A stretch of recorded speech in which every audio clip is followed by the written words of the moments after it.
Welcome to the Wade Center's podcast. A podcast of Wheaton College. Why did C.S. Lewis choose to marry Joy Davidman and not Ruth Pitter? Ruth Pitter, being a typical English woman, and perhaps being a woman, I may get in trouble here, she wanted to be pursued. Joy Davidman did not need a man to pursue her. I think George Sayers said that Ruth Pitter might be the kind of woman you wouldn't want to marry. But I think Lewis said something like, no, I've burned my bridges. And that's just about the time that Joy comes onto the scene. Welcome to the Wade Center podcast. I'm David Downing. I'm here with... Crystal Downing. I thought that was you. And we're pleased to welcome Dr. Don King, who has his PhD from the University of North Carolina and now teaches at Montreat College. And he's published 5 books on C.S. Lewis's poet, other critical essays on Lewis, as well as Joy Davidman, her letters and her poetry, and Ruth Pitter. So he's quite an expert on not only Lewis's poetry, but also the poetry of those that were close to Lewis. So we'd like to welcome you to our podcast here, Don. Thank you. It's great to be here. I love coming to the Wade Center, and it's wonderful having you two now as directors, co-directors. That's great. Thank you so much. We're coming up on 1 year of being co-directors, and it's been challenging, stimulating, edifying, exhausting. Anything else, Crystal? Fun. Fun. Okay. Has it gone by fast? It has gone by fast. Yes. I can't believe it's almost a year. Yeah. I know you have a lot of projects, but I wanted to talk to you mainly about C.S. Lewis's poet, since you were the acknowledged expert on C.S. Lewis's poet, and dig in a little bit to where he succeeds, where he doesn't succeed, how his reputation might be just as a poet, apart from his apologetics and his fiction. So that's the main thing I have on my mind. Crystal, Do you have anything you want to talk about? Well, I'll bring it up. Let's let him answer that question. Was there a question there? Oh. That was an overview. Yeah. I was just reviewing the poems this morning, and what struck me is he's often most successful when he's being ironic or satirical. Mm-hmm. I don't know if you know the scholar Dabney Hart, who I'm not sure she's still alive, but anyway, she said years ago that she thought Lewis's gift was at satire and irony, and it probably comes through in the poems as well. I don't think that's what he wanted to be most successful, Right? But nonetheless, that's probably the case. Why do you think that is, that he's most successful at irony and satire? I think he lets his poetic guard down. He's not working so hard to become a great poet, which of course is what he wanted to do. Mm-hmm. And it's almost as if he could, I wouldn't want to say he dashed off those ironic or satirical poems, but I don't think he labored over them like he did his other works. He took himself as a poet early on very seriously, and once he sort of died to that idea, the idol of being a great poet, I think maybe he was more comfortable writing poems because he wasn't worried about trying to write a masterpiece. Mm-hmm. He was commenting on some social or political issue, not too many political issues, but social, literary issues. Yeah. That is consonant with what I've read about Lewis, where he would make statements saying that as long as you're trying to be original, you'll never be original. And it's maybe true of his own poetry. I think he learned that. That was a bitter experience. I think he learned that, yeah. Mm-hmm. Yeah, Ruth Pitter said something like that. I can't call up the direct quote, but she essentially said that Lewis tried too hard. And his other gifts were restrained by the constraints of poetic form. Well, when he was writing, both he and Sayers wanted to be poets first. That was the prestige genre early in the century. Yeah. So they're thinking of Yeats and Tennyson, and of course Eliot stole their thunder. It's amazing to me that he spent so much time on Dimer, and it's such a disappointing poem. We've had some lectures by Dr. Jerry Root here. I heard the first one. Oh, yeah. And then the response. Right. And yes. Thank God for Dimer. Yeah. He was... our own Jeffrey Davis was glad that Lewis failed at poetry and moved on to other things. He thinks that was heaven sent, that decision. Yeah. I wanted to read a couple that I think are more successful, just to give the readers a sense of his range as a poet. Yeah. Sometimes they were very traditional. They almost remind me of Longfellow or the household poets of America. But when he's got a little bit of satirical edge, I think they can be quite effective. This one is called Satan Speaks. This is when he was young, and he's been in the war and had a lot of devastating experiences there, and that's reinforced his cynical philosophy. He's almost Gnostic in this poem, that spirit is good, but matter is evil. So Satan is not so much the fallen angel of Christian theology, but it's more or less the material world. And I think it's pretty effective. This would be Lewis in his teen years writing this. This is called Satan Speaks. I am nature, the mighty mother. I am the law. Ye have none other. I am the flower and the dewdrop fresh. I am the lust in your itching flesh. I am the battle's filth and strain. I am the widow's empty pain. I am the sea to smother your breath. I am the bomb, the falling death. I am the fact and the crushing reason to thwart your fantasies' newborn treason. I am the spider making her net. I am the beast with her jaws blood wet. I am a wolf that follows the sun, and I will catch him ere day is done. This is spring 1918, so he's not even 20 when he wrote that poem.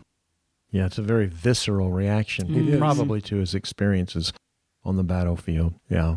And there's one right next to it about the battlefield and watching the airplane that seems to be headed toward the moon. Yeah. He uses this image of the wolf a lot. It's interesting to me that here he himself, or nature, is Fenris Ulf that's going to ultimately swallow the sun.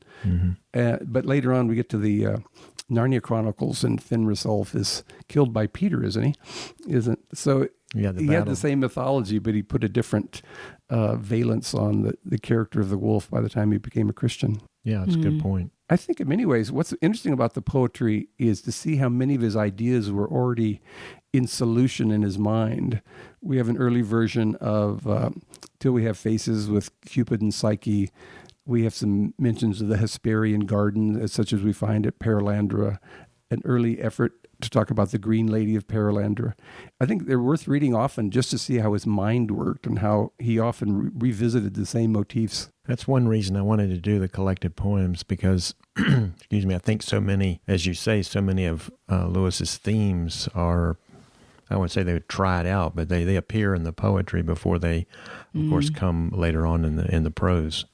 So yeah, I think that's something a lot of readers can get a lot out of, seeing where Lewis was in the poetry and then how does it resurface later on in the prose. Right. It's amazing how often he has such poetic prose, especially in the Ransom trilogy and Narnia, but sometimes his poetry is a bit prosaic. Once again, we think of Dimer. I think the ones that I like the most are where he seems to be taking himself less seriously as a poet. Can I share another one, In Praise of Solid People? Sure. In praise of solid people, thank God that there are solid folk who water flowers and roll the lawn and sit and sew and talk and smoke and snore all through the summer dawn, who pass untroubled nights and days, full fed and sleepily content, rejoicing in each other's praise, respectable and innocent, who feel the things that all men feel and think in well-worn grooves of thought, whose honest spirits never reel before man's mystery overwrought. Yet not unfaithful nor unkind, with workday virtues surely stayed, theirs is the sane and humble mind, with dull affections undismayed. And then he says at the end, then I do envy solid folk who sit of evenings by the fire, and their work and doze and smoke, and are not fretted by desire. I think that last stanza is really important, isn't it? Right. Because he could just have made fun of solid people. But at the end of the poem, it's almost as if he's making fun of himself for not being able to be that content and that happy. Right.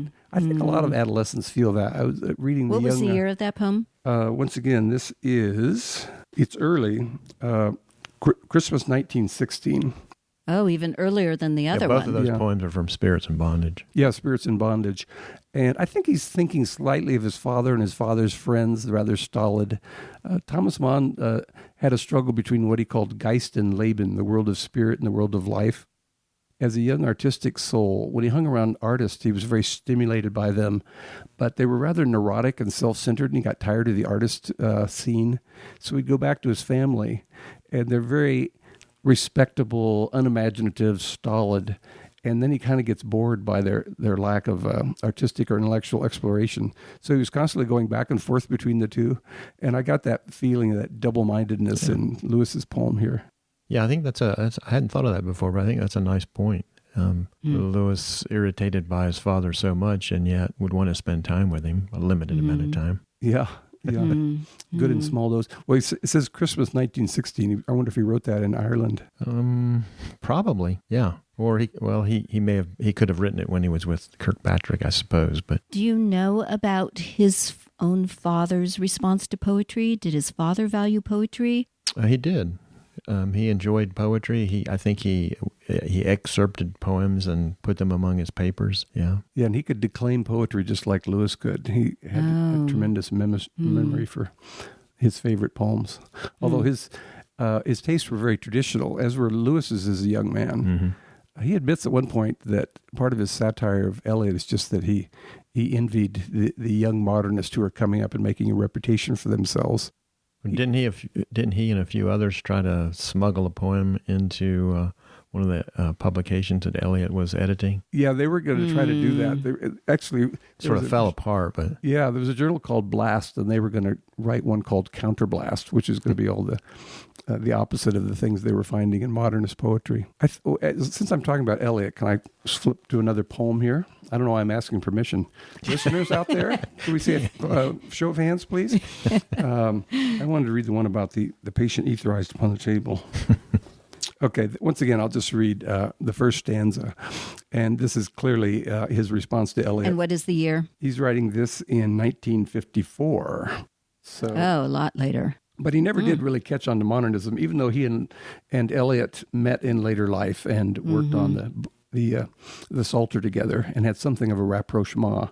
He never was reconciled to the intrusion of modernist poetry onto the poetic world.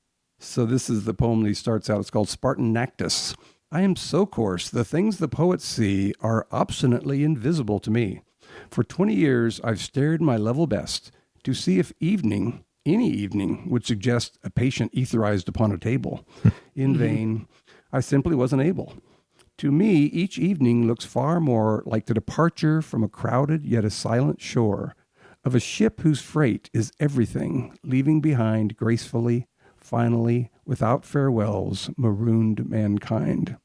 And in a sense, that stanza almost encapsulates the difference between his poetry and Eliot's poetry. His is very romantic, very evocative. Often the idea of sin-sooked is coming up again, whereas Eliot couldn't help but think in terms of that modernist sensibility. I don't know if you'd call it cynical or ironic, but trying to drain the romanticism out of poetry. Yeah, and of course that poem itself is another example of Lewis's ironic bent, and he's more successful. Yeah. Right. Well, as long as we're talking about poetry, you are the acknowledged specialist on Ruth Pitter's poetry. And I want to know whether Lewis and Pitter have letter exchanges talking about poetry itself and their commitment to writing it. Do they provide commentary for each other's poems? Most of the time, their letters are arranging meetings where they would talk about poetry. Oh, okay. But there are several instances where Lewis would send Pitter several drafts of a poem that he's working on, and he would ask her, which of these do you think is best? And she would tell him what she thought. Of course, she, not being university educated, she was quite delighted to have someone of Lewis's stature writing her and asking advice about poetry. So I would like to have been at some of those meetings where they talked about poetry, because they met dozens of times at least. Right. For our listeners, can you explain who Pitter was and how they met? Yeah. Ruth Pitter was a well-known poet in England from the mid-30s to the mid-60s. She had the fortune of being endorsed by several literary luminaries, including Hilaire Belloc, would probably be the most notable one that people would recognize. She was not university educated. She was an artisan. She spent her whole career making money, painting objects on ornaments, particularly on furniture and tea trays. But her passion was to be a poet. And so she published her first poem when she was 12 years old in the journal The New Masses, which was a socialist publication. But she herself would admit that it wasn't until she got to her 30s that she wrote her best poetry. Her early poetry was pretty angsty and very Edwardian. Mm. She had an accident one day opening a can of paint, and the can exploded, and she thought that she lost the sight in one eye. It turned out that the eye, she didn't. And after about 6 weeks, the sight came back. But when that happened, it was almost like a catalyst for her to begin writing some of her best poetry, because she, at that moment, she no longer relied on actually seeing things to be inspired by poetry. She went back into the well of her memory, and she began to draw from her memory and just wrote some very powerful poems. And I think that's the beginning of her effectiveness as a poet. Her themes, poetic themes, nature, God, immortality, the human condition. I think she was maybe like Lewis, melancholic, but maybe her melancholy was a little darker. And yet she had a great love for people. So that's that's a little bit of a background for her. Later in her life, she was on several episodes of the Brains Trust, which was one of the first BBC talk shows. She would be paired with some pretty powerful people. And so I think it gave her, again, sort of delight to be able to be in that kind of environment. David Cecil also befriended her.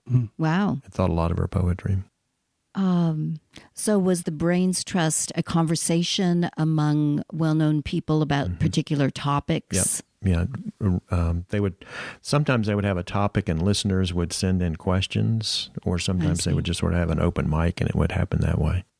Lewis did something similar called the Brains Trust, where he would just get up and answer questions from working men about Christianity and theology. I don't like the name. There'd be a lot of pressure on the speaker. And was his broadcast, or that was... I think it's recorded in God in the Dock, his answers to... he really wanted just to hear what average people were asking about faith and Christianity, and he was willing to just spontaneously give his thoughts on a variety of topics. Yeah, that was a popular format back in, I guess, in the BBC in the 50s and 60s. Could still be, but not sure. So did Ruth Pitter reach out to C.S. Lewis? Did she write the first letter? No. Well, what happened is it turns out that they had a mutual friend, Herbert Palmer, a sort of a minor poet, had been corresponding with Lewis and said, you should read the poetry of Ruth Pitter. And Lewis read some of the poetry, and at the same time, Palmer's writing Pitter and saying, I'm talking with Lewis. Is there anything you want to say to him? But eventually, Pitter did write Lewis a letter after Palmer had Lewis invite Pitter to write a letter. Oh, okay. So they met. I think they met for the first time in 1946. By the way, just as a footnote, years ago, Lewis didn't keep letters from people. He typically threw them away. But I was here at the Wade Center, and I was researching on Pitter, and I had one of the volumes that she gave, one of her volumes of poetry that she gave to Lewis. And when I opened it up, there was her first letter to Lewis. Oh, man. You were the person who discovered it. Right. Oh, I'm so jealous. How fun. Yeah. Didn't you also discover Meditations of a Cod here at the Wade? Yeah. Mm-hmm. Yeah. What is Meditations of a Cod? He had a collection of early poems which were thought to be lost. They were mentioned in his letters, but that we didn't actually have the poems. But then Don discovered them. Wow. Yeah, a number of them showed up later on in different form in Spirits and Bondage. But you all know sort of the joys of those kinds of things. Oh, my goodness. It just comes from nowhere. Right. Well, and you're one of the scholars who has spent more time in the Wade than most C.S. Lewis scholars I'm aware of. So you have really taken advantage of our resources, which is fantastic. Well, it's a wonderful archive. And when y'all moved to this new building, which was about 15 years ago? 2001. 2001. I mean, the first time I walked into it, I just said to myself, this is a world-class research facility. I think I'd just been at the British Library, and they had done a kind of renovation, and I thought there's not much difference between these two facilities in terms of their ease of use and availability for scholars. So kudos to all involved. Oh, thank you so much. I think we need some Egyptian sculptures, though, like the British Museum. It is a beautiful facility, and we're really glad to have people like you come and use the archives and make such great discoveries that are a benefit to everyone. Well, thanks. And again, it's I think scholars like myself have all kinds of confidence knowing that you and Crystal are now the co-directors. Thank you. Thank you. Appreciate that. Yeah. Well, as long as we were talking about Ruth Pitter, I would like to hear what you have to say about why did C.S. Lewis choose to marry Joy Davidman and not Ruth Pitter? Because someone looking at the relationship from afar would just assume that Ruth and Jack were heading towards something more significant. Yeah, I'll give you my take on it. Okay, good. I mean, in essence, I think it's this. Ruth Pitter, being a typical English woman, and perhaps being a woman, I may get in trouble here, she wanted to be pursued. Oh. Okay? Joy Davidman did not need a man to pursue her. She knew how to pursue a man. Yeah. And I think that's the essential difference. I think Joy was in love with Lewis before she ever met him. Mm-hmm. I think she came to England hoping that some kind of deeper relationship would occur. Pitter would just never have been able to be that forward in terms of pursuing a man. And if you look at their love poetry, it's pretty clear that's the case. Pitter has a poem entitled "If You Came," and essentially it's a poem about how a woman's heart is like a nest, and a woman protects that heart, and she's willing to give it to a man, but the man has to ask. The man has to be the one who's doing the pursuing. And then if you contrast that with some of Joy's love poetry, she's not waiting in the background. Yeah. Joy has sensibilities that are much more contemporary in that she's just not going to wait around. Which is kind of surprising. As you say, you would think maybe Pitter and Lewis, both being Brits, might have had some kind of connection. I think George Sayre said that he drove Lewis to see Pitter a number of times once she moved to the village near Oxford after her career in London was over. And I think George Sayre said after one meeting with Pitter that he said something to Lewis like, Ruth Pitter might be the kind of woman you would want to marry. But I think Lewis said something like, "No, I've burned my bridges." And that's just about the time that Joy comes onto the scene. And I think Warney, Lewis's brother, I think he saw a kind of divine irony in the death of Mrs. Moore and the appearance of Joy almost happening at the same time. Well, that's what I was wondering about too. In a way, I think Mrs. Moore needed to be out of the picture for him to be emotionally available for someone else. And she ordered Lewis around. And I understand Joy Davidman ordered him around. So that's kind of he must have enjoyed it. Well, he has a strange letter earlier on in the 30s on a walking tour. He and someone else showed up not looking like professors. And the woman said, "Well, if you go around back, I'll give you some bread and some soup." She thought they were vagabonds. And so they dutifully went around to the back, and he said, "There's something I like about being ordered around by a woman." So he admitted it in a letter. Said that. Oh, okay. Well, there it is then. Yeah. Yeah, definitely. And Patty Callahan, who you were talking to, had the opportunity to talk to recently, in her novel, makes clear, as does Abby Santa Maria in her very fine biography of Joy Davidman, imply that Joy came to England primarily to pursue Jack Lewis. Yeah, well, I think that's true. I think the sonnet sequence that we have now that Joy wrote, I mean, of course, she wrote the sonnet sequence later, but a number of the poems in that sonnet sequence date from the mid-30s, well before she met Lewis. Right. I think she put together that sonnet sequence almost as a piece of rhetoric. We don't know if Lewis read the sonnets. I suspect that he did, but she's definitely trying to persuade him to love her, fall in love with her. We heard an interesting paper from Joe Christopher Taylor saying that his poem, "A Phoenix Came Up the Lawn," is about joy and respectfully trying to say that he didn't want to pursue anything. And then she writes a sonnet in reply. Have you seen that sequence? Almost like a dialogue between the two of them in poetry. Yeah, Joe wrote me when he was working on the paper. So, yeah. It was very clever. The two seemed to fit together very well. I think so, yeah. Yeah. Although I think that there's something else going on. There's the reference to I'm not blonde, and I assume that refers to the history of the sonnet tradition, where Petrarch wrote his 366 sonnets to Laura praising her blonde hair. Right. So I think there could be something else going on. Lewis was so aware of the history of poetry. I don't think necessarily it's his opinion that, oh, shucks, I wish Joy Davidman had blonde hair. Yeah, there's certainly nothing in his letters or in any of his writings to suggest that was the case. Yeah, I can't think of a single character who has blonde hair that's supposed to be romantic or a love interest. Yeah, the only thing I would suggest is that when these poems were written in the mid-50s, the dominant Hollywood starlet would have been a platinum blonde. Right. Marilyn Monroe, maybe at one Jane point Mansfield. Lewis slipped made an offhand comment, and Joy took it a little bit further than she might have. Well, most people, when they read that poem, think of Marilyn Monroe. Only Crystal would think of Petrarch, but I do think you have a... Considering Lewis, I think that's a definite possibility. I'm blonde. I have to elevate the concept of blondnessitude. Oh, yes.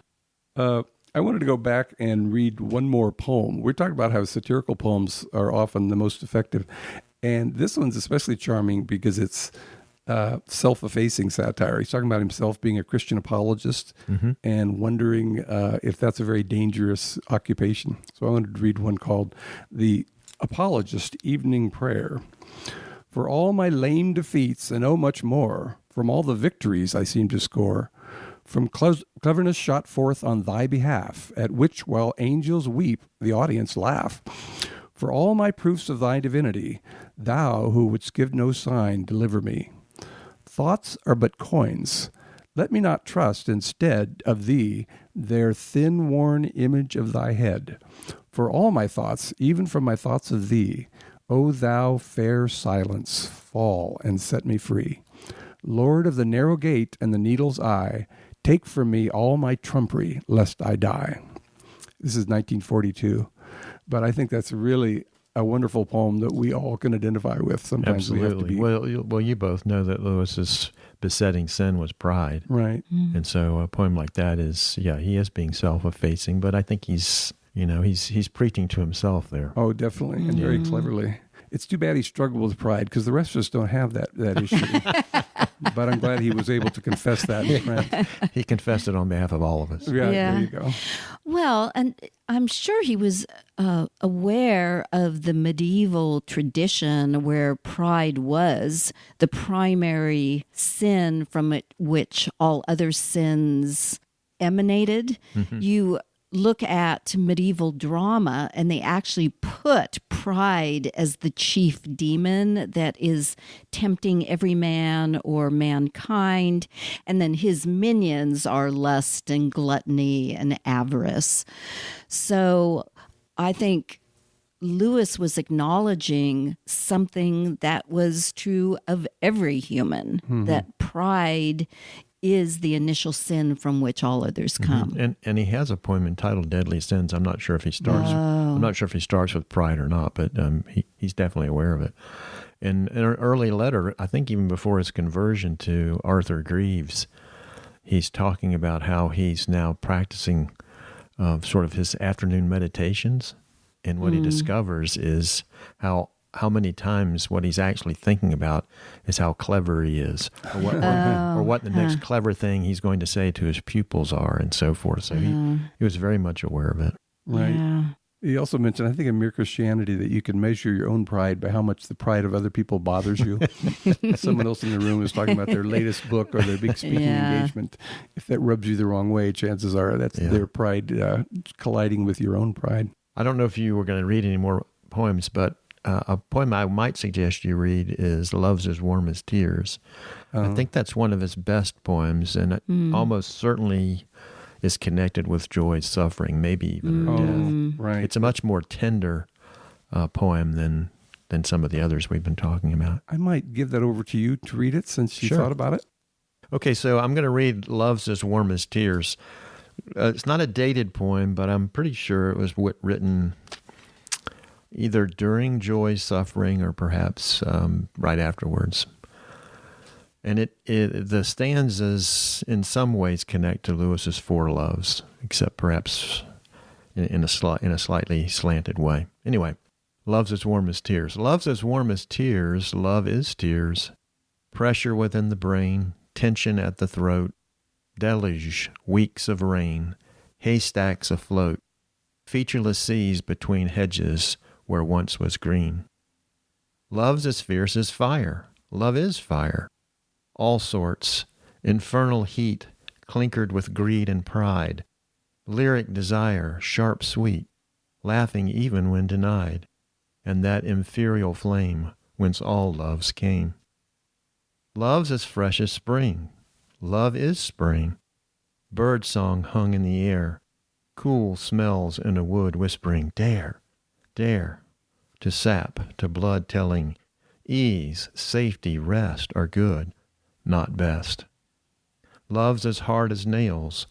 Love is nails, blunt, thick, hammered through the medial nerves of one who, having made us, knew the thing he had done, seeing with all that is our cross and his. Mm-hmm. It's beautiful. I'm not sure if we should try to add too much to that. Yeah. Beautiful poem, beautifully read. So I think we will just say thank you again for spending time with us, talking about Lewis and Ruth Pitter and Joy Davidman. Really enjoyed your lifetime of scholarship has really enriched the whole Lewis community as well as those who are interested in the other poets you've dealt with. So we thank you for joining us, but also for all your accomplishments as a scholar. Thank you so much. And I think I'm like a lot of other scholars. You fall in love with what it is you like to do, and it's a labor, but it really is a labor of love. Right. Yeah. Right. But thank you again. Glad you all are co-directing the Waite Center now. Okay. Thank you, Don. Yeah.